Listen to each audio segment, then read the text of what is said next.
Good morning, Roisin. Good morning. We'll just see if we can get our other speaker. I know this process will just take a few minutes. Good morning, everybody. Good morning. Hi, everybody. Good morning. I think we have almost everyone in. Look, just before we kick off, just a bit of housekeeping. We are recording this session. So if you will please keep your cameras off and your mute button on just throughout. And just for the purposes of questions as we go through this session, if you use the chat box function here, or if you want to, a trick from Camilla, if you want to put in just where you're joining us from this morning, it's always good to know who we have on the call. So look, just to outline what we're doing this morning, we're on PR and media and why small businesses need to tell their story and how they can tell their story well. I'm just going to do a short introduction of myself, and then we will move on to our speakers, and then at the end we'll take questions, and we'll be joining the session then back again at 11 o'clock. So lots to cover this morning. So for anyone that doesn't know or hasn't been on any of our events before with FSB, I'm Roisin McAliskey, the Development Manager for FSB here in Northern Ireland. And if you aren't familiar with us, we're the largest business support organisation in the UK. And we have 5,500 members here in Northern Ireland and across a range of wonderful sectors, lots of great active members. And you know, you may have heard Brendan, our regional chair, at the outset, just discussing sort of the support and help that we've been able to offer our members and small businesses throughout this very difficult and challenging time. I know one of the other sessions, we have a membership advisor who will be talking about FSB and the various benefits available to small businesses. So I think all sessions are being recorded. So again, dip into that at some point. And obviously our session today is being recorded. So there may be bits that you miss that you want to revisit. So I'm assuming all delegates will get the recordings of the sessions. So look, as I said, it has been a challenging time for small businesses. A lot of businesses have had to change their way of working. They've had to develop new products, new markets.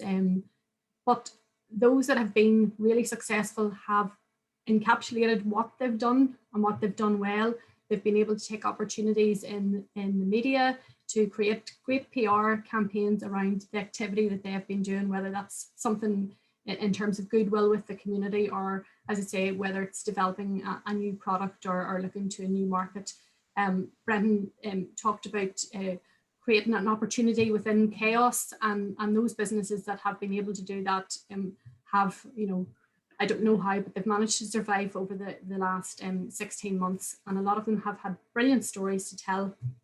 And they've told them well because maybe they have visited some of Camilla or Riki's sessions in the past, and they've been able to pick up some of the great tips that we're going to hear today. So look, I know we've started a bit late, so I'm going to just go I think straight to our speakers. So we have Riki Neill, who is the founder of RNN Communications. And Riki's going to sort of set the context for us, you know, why should a small business tell their story, basically.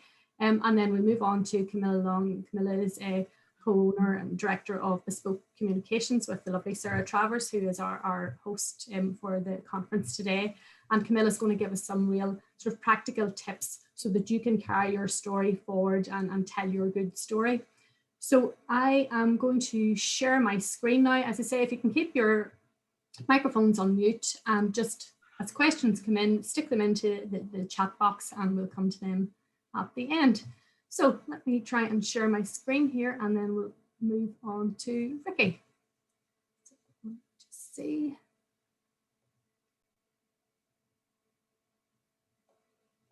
We can get started here. Super. Thank you, Roisin. There we go. Good to go? Yep, that's us, I think. Brilliant. Okay, thank you. Thanks so much for the introduction. Hello, everyone, and thanks for joining our session this morning. I am delighted to be running this session in conjunction with Camilla and Roisin, who is helping us with the slides and going through the detail. So thank you so much for being here. I'm Riki Neill. I'm going to tell you a little bit about me to give you some context, and then we will get stuck into the session. So on the next slide, this just covers off a bit about my career. I have worked in PR for 20 years. I'm a member of the PRCA, CIPR and Women in PR, but also importantly, a member of the FSB as a small business owner and also of Newry Chamber. So I established RNN Communications in 2013 with the goal of really creating a communications agency that put its people first. So happy team, happy clients, and that's still how we roll today. So we work with clients and brands we work back from their organizational goals, and we create communications programs to help them reach their business goals. Some of our clients include Kingspan, Gala Retail, it's a convenience group in Ireland, food and drink brands, and also many SMEs and startups in Northern Ireland. We also handle social media for around 30 different clients across Northern Ireland and also in Europe. So on to the next slide, a little bit about PR. So if this were an in-person conference, I would be asking you right now, what is PR? And it is considered by many to be a bit of a dark art. And I understand why that is. There's many different factors in PR. But people think of it as events or just a nice to do, or that's for companies that have big budgets. But what I'm really here to tell you today is this simply isn't true. I'm here to debunk those myths and show you how PR can seriously impact your bottom line. It is one of the most cost-effective and powerful tactics within the marketing mix. So just to give you a few examples, last year, we were working with a client and they were building a business online selling furniture. So when the lockdown came, obviously they spotted an opportunity here to build a brand. So we worked with that company to work with influencers to start to deliver consistent and quality social media for them, to create surveys on sleeping habits during COVID. And we helped that company to double their sales from the first quarter that we worked with them until the last quarter of last year. We helped another business last year to launch a new business that was selling rapid COVID testing kits. They sold 30,000 units in 4 months. And we also work with clients in a more strategic manner in times where they may be tendering for business or going for big contracts or preparing to sell their business. And at that point, we want the potential company that's going to acquire them or the company who is tendering for the work to start to hear about our clients in the media and start to read about them. So PR is also very strategic. And lastly, I guess something that's been coming up more and more recently is I've been receiving quite a few phone calls about recruitment.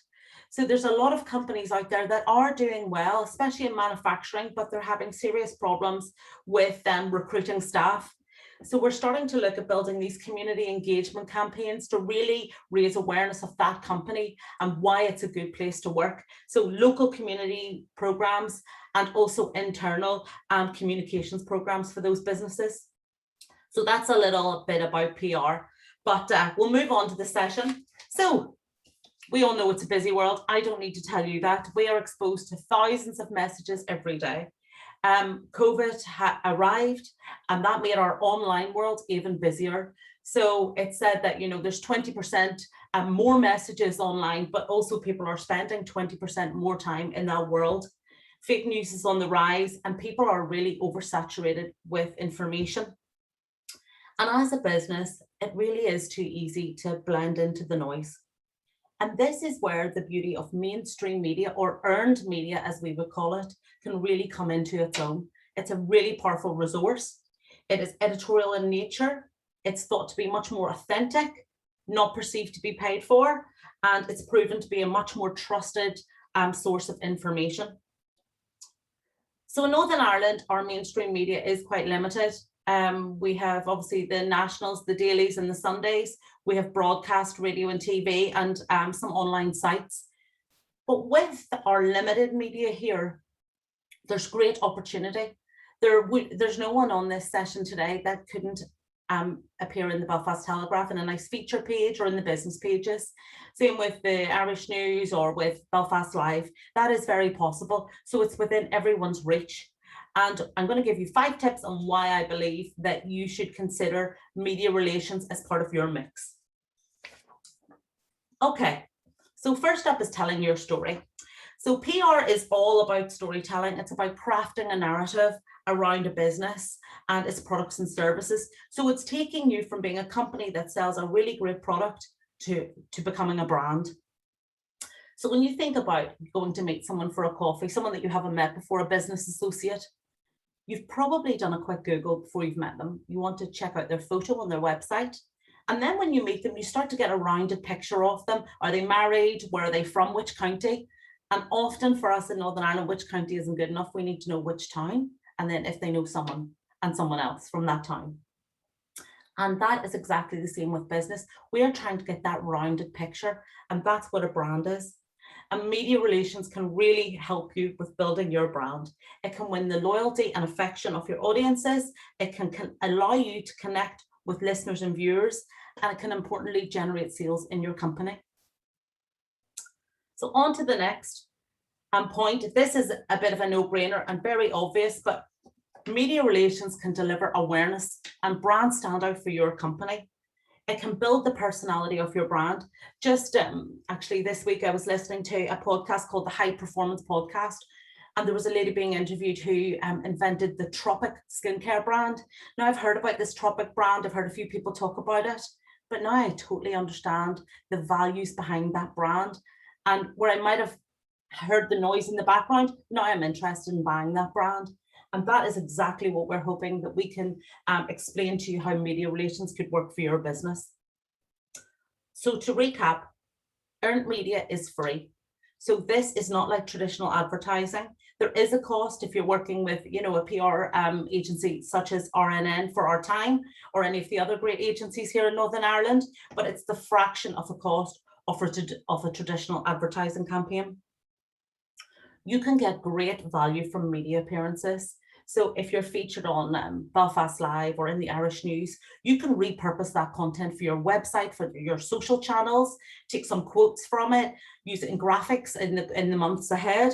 And importantly, you can secure the all-important backlinks. So this is where, for instance, BBC News NI would link to your website. That is thought to be a very authoritative backlink. Yeah, sorry, I just it's okay. So when you think of hospitality in Northern Ireland, who do you think of? Well, for me, I think of Michael Dean and Stephen McGorian. So Michael Dean, obviously from Dean, Stephen McGorian from the Horatio Group. And I think of them because I've heard them speak for 14 months and lobby for their industry. So they've been talking about the good times, the bad times, and more recently, they understand that trade-off. So it's not just about promotion for their business, but they're also willing to stand up and throw in that counter argument for the price of a pint or whatever it may be. So Camilla will follow up with some tips on how to craft your story in the next session. Okay, so our next point here is on building a brand story. So when you're talking about building a brand story, this is really where you want to build a brand story around your business. This will underpin all of your marketing efforts. And I would encourage you to take 5 minutes after the conference today to write down your brand story. So a brand story is a clearly defined story. So perhaps on this call today, there may be someone who has founded a gluten-free bakery. And that could be as the result of, themselves being gluten intolerant or a child. Someone could have been made redundant and invested their redundancy money into going for their passion and building a company. That is their brand story. And for me, after 10 years of working really hard for a big job, I wanted to become managing director for Ireland in a PR company with offices all across the UK. I got the job. So after 10 years, I was made MD for Ireland. At 30, I was their youngest MD. and I realized I absolutely hated it. I was trading my life for these long hours and missing out on so much. So I left that position and I created RNN Comms with a real drive to do brilliant work, but let all of the team have a life. So it's people first always. And I've stayed true to that value today. And that really is a big part of my brand story. So you may know this guy on screen. This is Steve Bartlett. I have been listening to Steve's podcast, The Diary of a CEO, for a number of years. And I could tell you his story very quickly because I've heard it so many times. He is a university dropout. He founded a social media agency called Social Chain in his bedroom, age 22. He took the company public in age 27. And he attributes the growth of Social Chain, the business, to his personal appearances and building his personal brand. Social Chain sold last year, and Steve has just been appointed the youngest ever dragon on Dragon's Den. And more close to home, we have a few other examples here about people I really admire. On the next slide, we have Tina Mackenzie. I have huge admiration for Tina. I don't know her personally at all, but she is articulate and direct. She has a really welcome voice on the airwaves, and she was at the forefront of discussions on Brexit and COVID over the last number of years on behalf of the FSB. Then we have in the middle, Alison Hogg, the self-tan disruptor.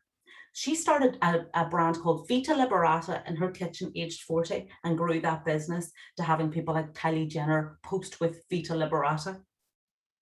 Then we have Maeve Monaghan on the right. Now, disclosure, Maeve is a client, but Maeve tells her brand story. It's not her personal brand story. She tells the story of the Now Group, a social enterprise of which she is the CEO. And you will hear, if you ever hear Maeve on the airwaves, you will hear her talk about how every £1 invested in the Now Group generates a £20 value, or £20 in social value. And Maeve repeats that soundbite over and over again. And along the bottom line, then we have Pete Boyle, the market trader from Derry, who has grown an amazing business that has diversified. Then we have more close to home, Brendan McDowell from Be Perfect, £500 in his pocket, decided he could make it and create a makeup brand, and he's done amazing things. I believe he's opening a mega store today, just on the back of a recession and a pandemic, and he's in Glasgow opening a new store, which is incredible. And then we have Alan Laurie from Environmental Street Furniture. Alan, I first heard speak at this conference actually 2 years ago, and I was struck by his authentic and honest story of how he built that business. And more recently, I've heard how Alan has pivoted that business and created new products that are suitable for the COVID world. And also, not on the slide, but coming up today will be a couple of perfect examples of telling your brand story with Brian Reid from Daily Lights this afternoon, followed by Grania McCoy in the final session. Okay, we're nearly there. This is a simple one. Be part of the conversation. I'm a true believer in getting involved. No point standing on the sidelines saying, I wish someone had said that on the radio. I wish our industry was standing up for itself. Be part of that conversation and tell your story. There's a very simple way of doing this. If you're members of the FSB or of Newry Chamber or any other association, start to put your hand up and explain that you're ready to tell your story.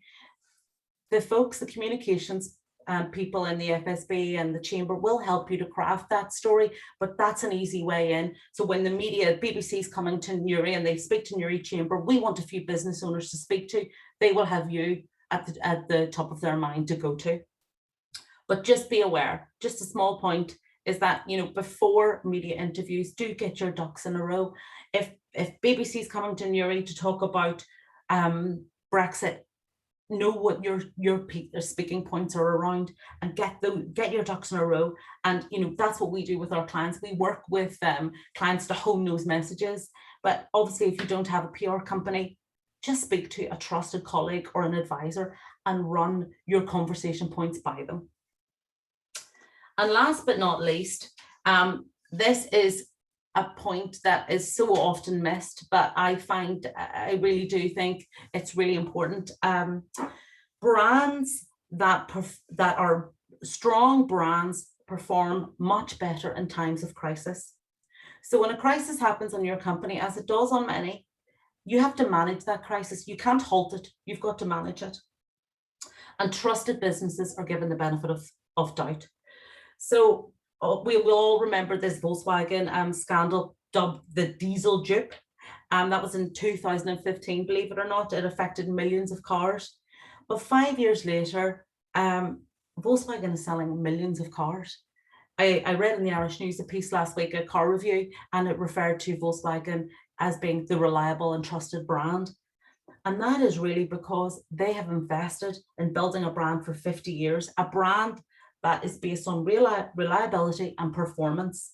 And even though there's been this massive blip that has cost the business millions and for which they have apologized for, they are still known for those two values, reliability and performance. So that's for local companies. You may think, well, that's okay, that's Volkswagen, of course they have millions. But really, on this call, I bet you many of you local business owners are doing great things at home, but are you telling people about it?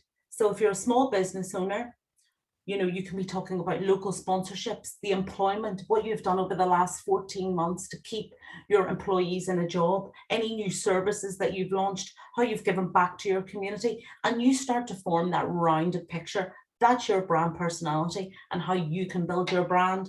And really, over a prolonged period of time, that will pay off, just as it's done with Volkswagen. So this is why it's time to start telling your story. So the very last slide is just some takeaways. Define your story. I really am encouraging you to do that after the conference today. It'll take 5 minutes.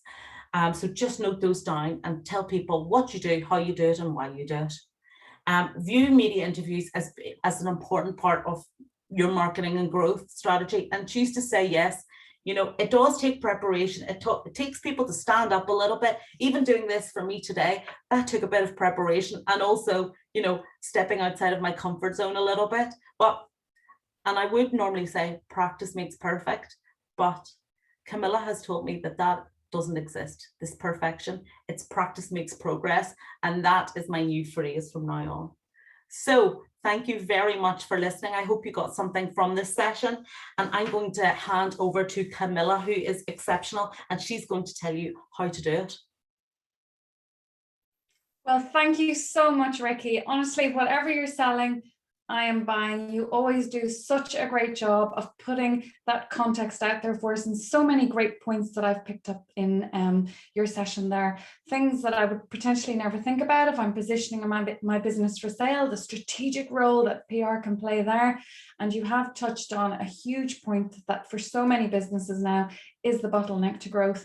I know locally a company here is screaming out for software developers, but when you go online and Google their company, almost nothing comes up other than their website. That is where PR is worth its weight in gold, being part of that conversation out there.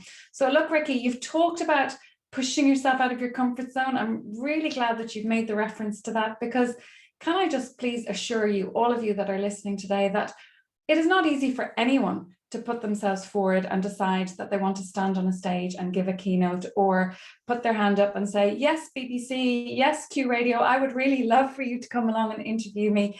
They might make it look easy, but I can assure you, having worked with hundreds of people, if not thousands at this stage, to prepare people for media interviews, even the most savvy performers sit there, think really hard about what it is that they want to say before they say it, and the nerves always flutter, but they're there to help you to give a good performance. So look, what I want to do is give you one really, really practical tool. It's one tiny, tiny tool that you can use for any media interview, for any media appearance that you will ever give. When Riki's worked with you and got you all fired up and they all want to speak to you, this little tool is how she will sit down and work through those messages with you.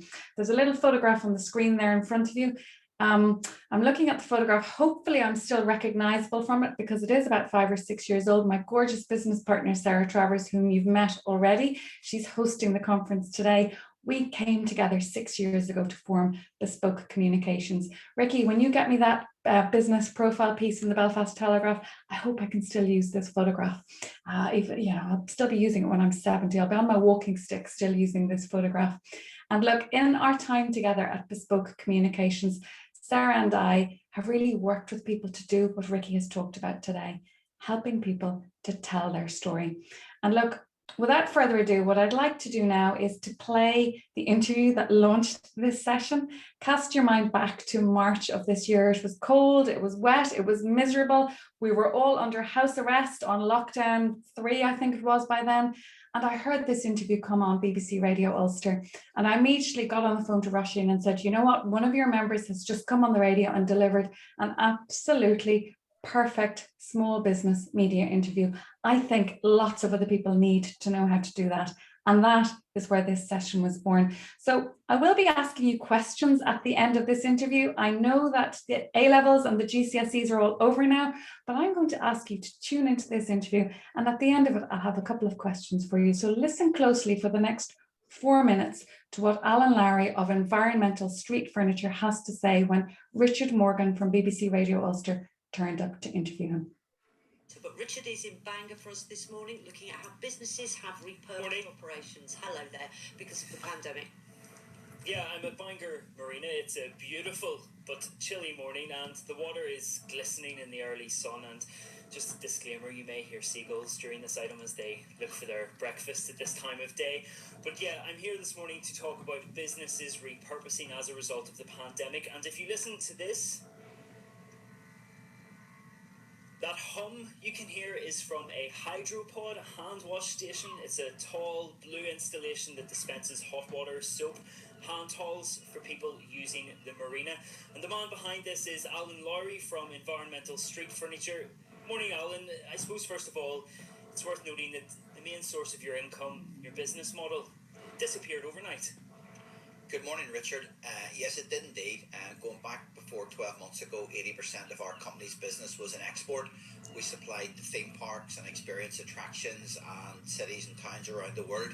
And once the pandemic hit, basically last March, April time, that business completely disappeared for us. So, how have you repurposed, and what's the demand been like locally and further afield? We saw very quickly that our core product range wasn't going to be selling for quite a while, so we started looking to see how we could support local businesses through the pandemic, and we developed, first of all, a hand wash stand that allowed you to use gel and liquid, and that was really to support things like hairdressers and shops and offices and schools.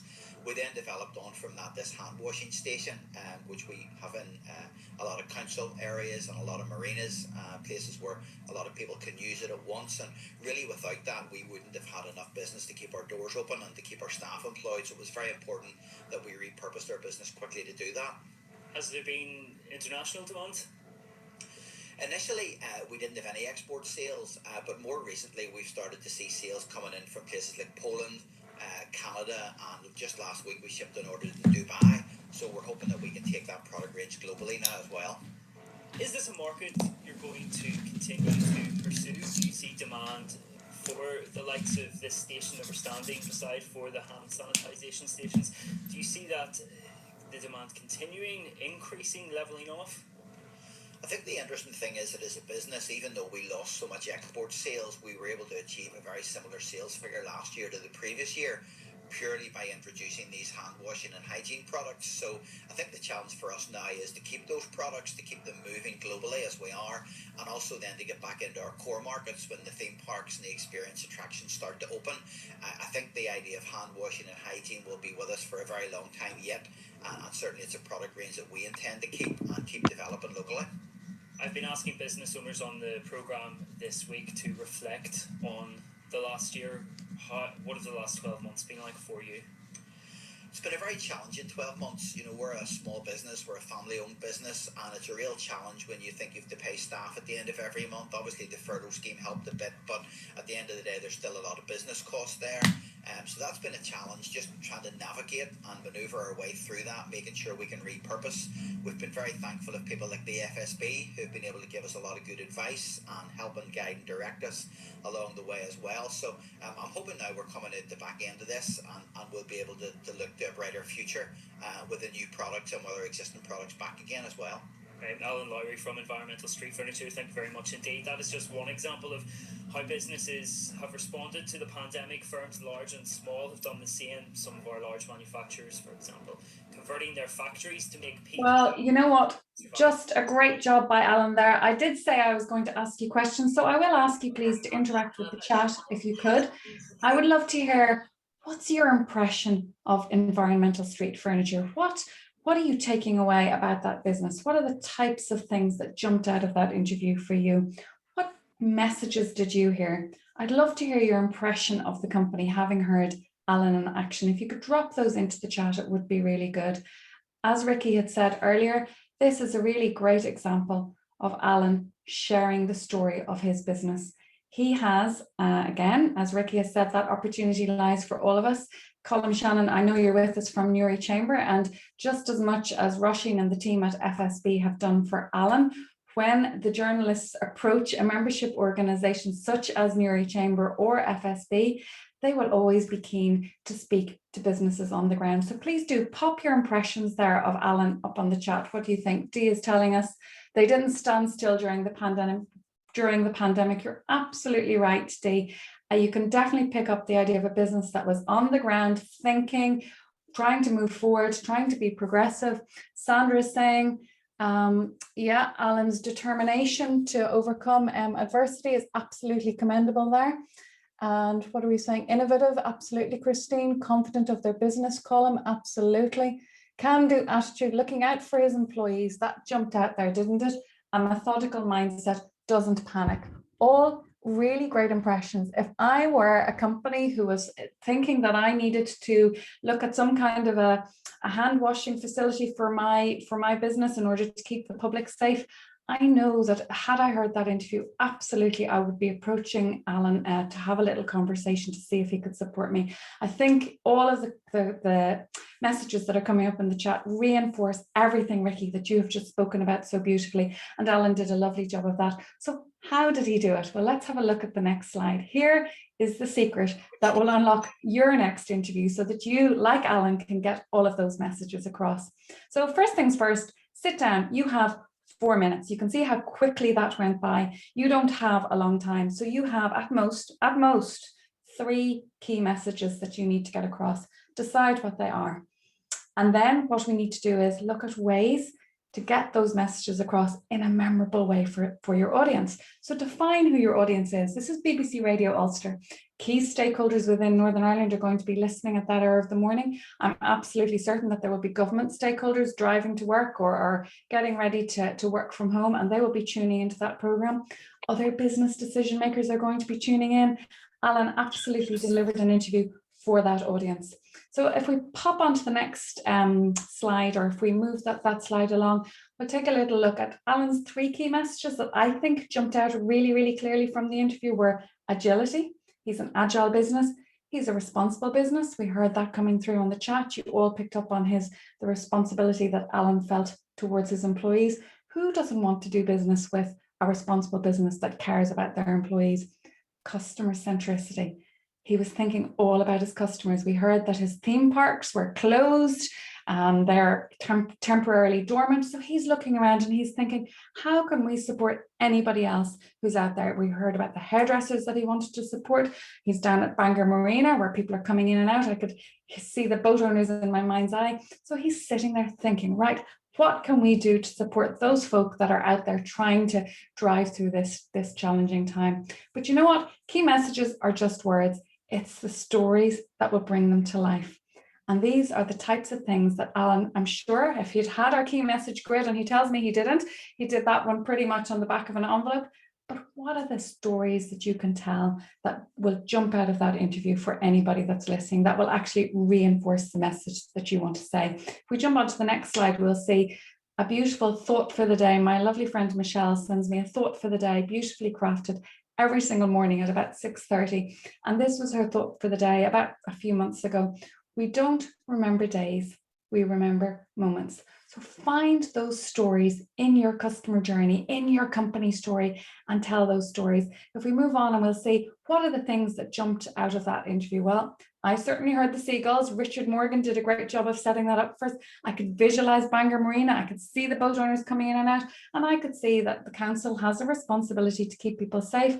And boom, there is environmental street furniture with a solution ready to go. The next slide shows another message that jumped out for me was, you know what? Export markets are important. I heard Dubai. I heard all of those locations around the world that Alan is exporting to. I'm thinking progressive, innovative business there. The next slide even reinforces that further. So we have the hum in the background, and I can visualize this hand washing station. It's a radio program after all. So Alan has picked out those key moments that he wants to use to reinforce those key messages about his company.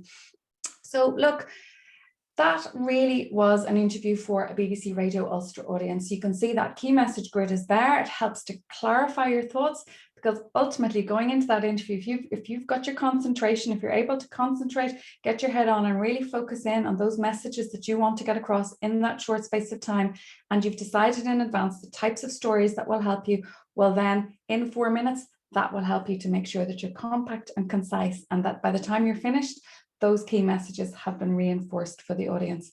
Our audience of decision makers that are listening to BBC Radio Ulster, that interview was absolutely brilliant for them. What would happen if, for example, we moved to the next slide and looked at if this were a Cool FM audience? Well, we might be going back to that idea that Riki talked about, the recruitment market. So in that case, if we look at the exact same key message grid, if we look at it on the next slide, you'll see that actually the key messages that Alan would probably want to reinforce remain largely the same. He wants to reinforce the fact that they're an agile, exciting business to work for. Customer centricity is going to be still important, because who doesn't want to work for a company that's all about their customers?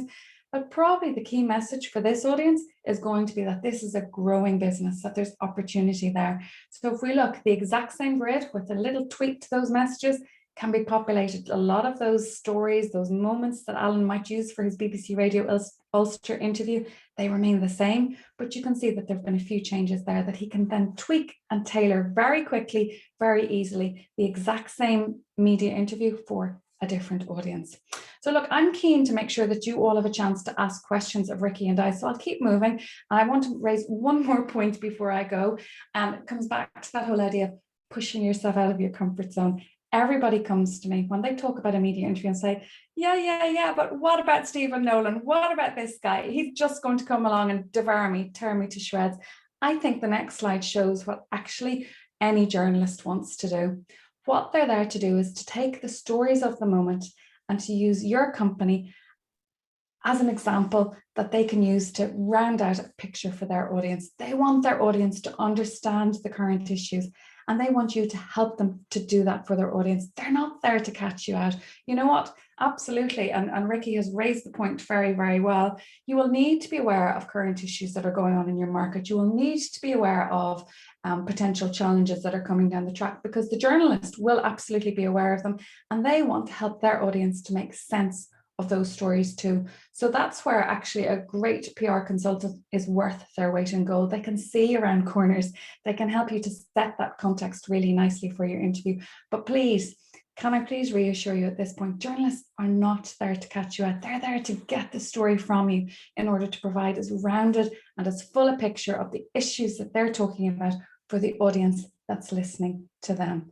Absolutely use your key message grid to think in advance. Right, are they going to ask me about Brexit? What is the big thing that is going on in my industry at the moment? It would be foolish not to acknowledge that, but please take the opportunity to put your hand up. If FSB phone you up and say, we have a need to get you onto the radio, just say yes. Take out that message grid, phone a friend, phone Riki, phone me, phone somebody, and get yourself comfortable with getting out onto that radio, because it's absolutely the way that you'll get your story out there.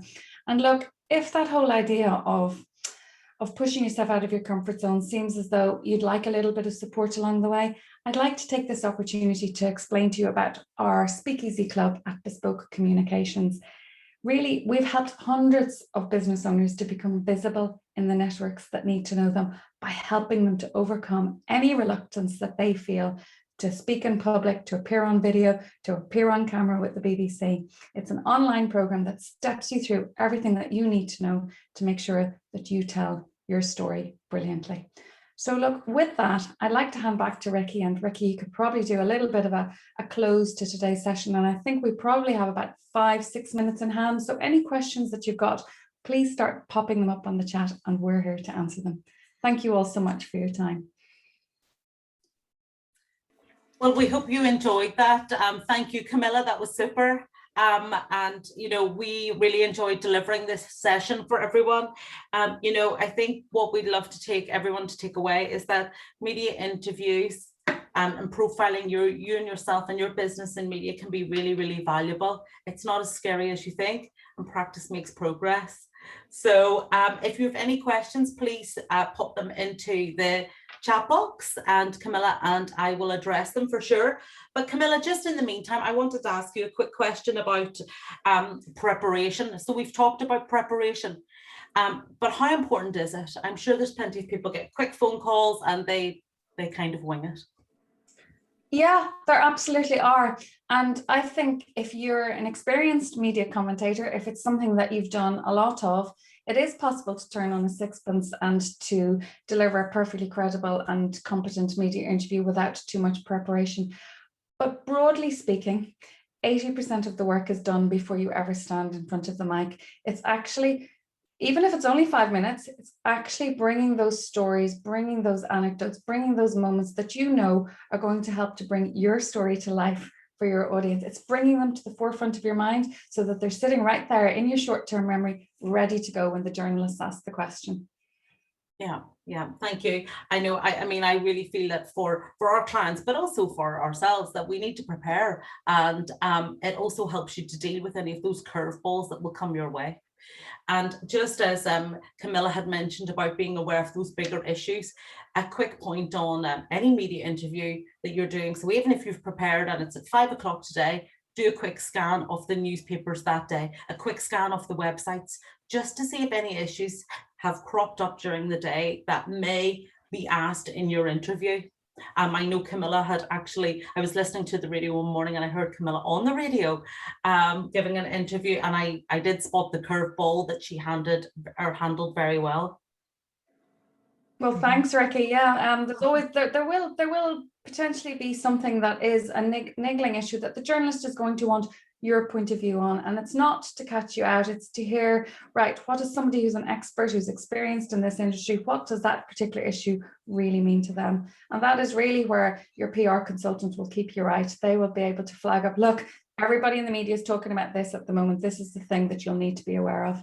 I think there's a lovely point coming up here about the need for voices outside of Belfast. Colin, you make a fantastic point about membership of your local chamber, membership of any membership organization like FSB. The membership team in those organizations, they will engage with you as a member. They will get on the phone to you as a member. If they get media inquiries, it's a fantastic opportunity for you to make your voice known, to make your story heard. So engage with your membership organization. Don't be a passive member. Make sure that they know who you are. Make sure that they know your story, because who better to sell you on? Who better to introduce the opportunities to you than the folk that are taking the phone call? Yeah, thank you, Camilla. Look, I just reiterate that point on that coming from Colin, and it does make our job easier if members are willing to, you know, I know it's daunting, but, you know, to sell that message as well, as Colin says, you know, outside of the cities. I mean, there's so many small businesses doing brilliant things, you know, across Northern Ireland, and, you know, you want to fly the flag really for your local area. So, you know, definitely do take those opportunities.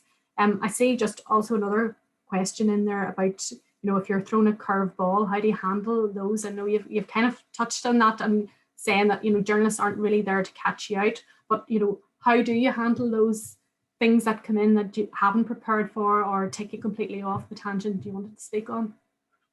Well, that is the $1 million question, and it's the first thing that people will always ask me.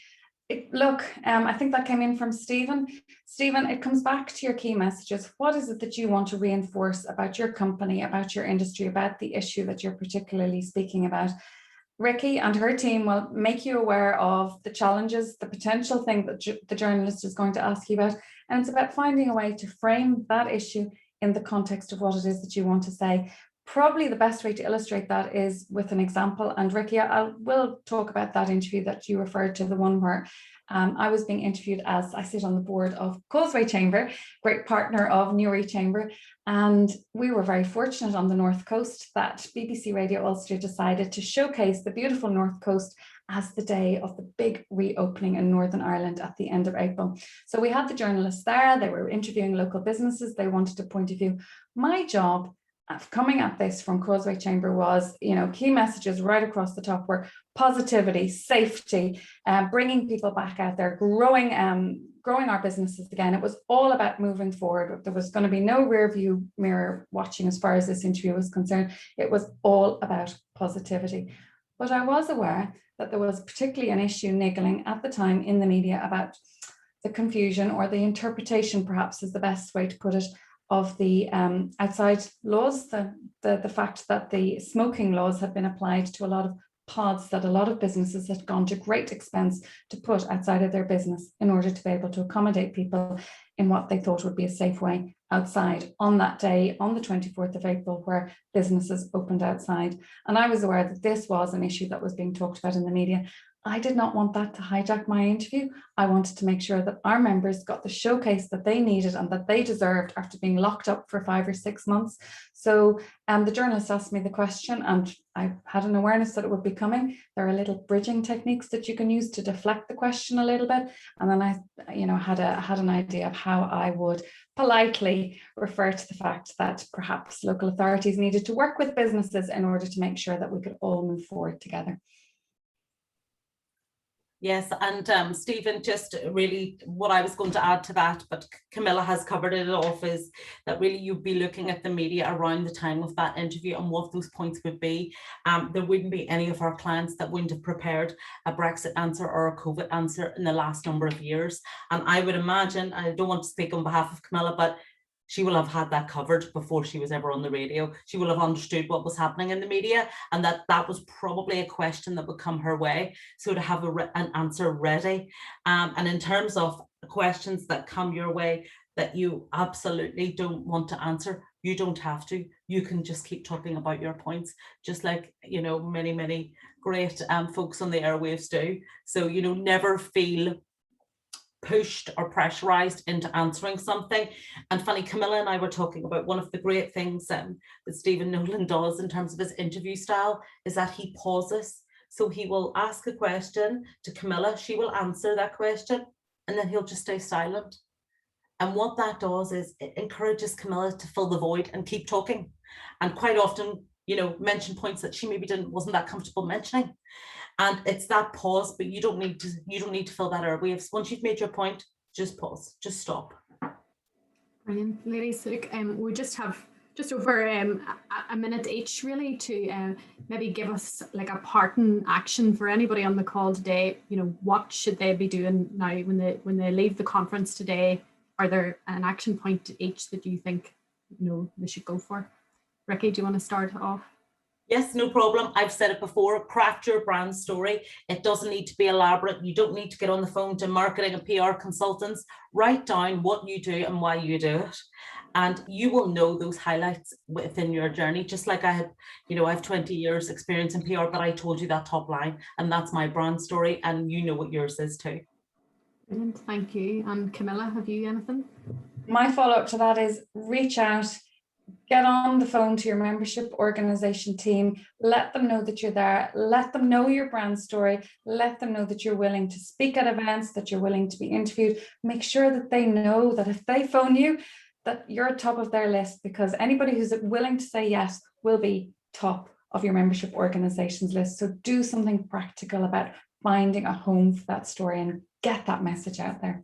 Yeah, that's true. I mean, I know you've used Alan as a perfect example, and Alan won an FSB UK final award 2018, and sort of since then, I mean, he's been our go-to man for media interviews, for ministerial visits, and he certainly has taken the value out of it. But it has been a dream for us to be able to work with him as well.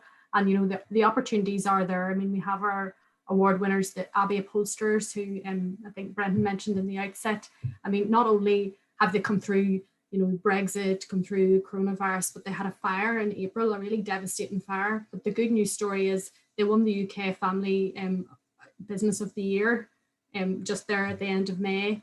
They've relocated, they're up and running again, and they're really, you know, taking the most of, you know, the good story, the resilience story there. So, you know, we're hoping they're going to make the most of it as well, and, you know, be our go-to people now for media stories. So look, thank you so much for your time, Camilla and Riki. Thank you to everybody who participated. I know there's some great comments coming in, complimentary comments to you both for your presentations, and as always, really inspiring and motivating. So thanks to everybody, and I think we're going to be moving back in.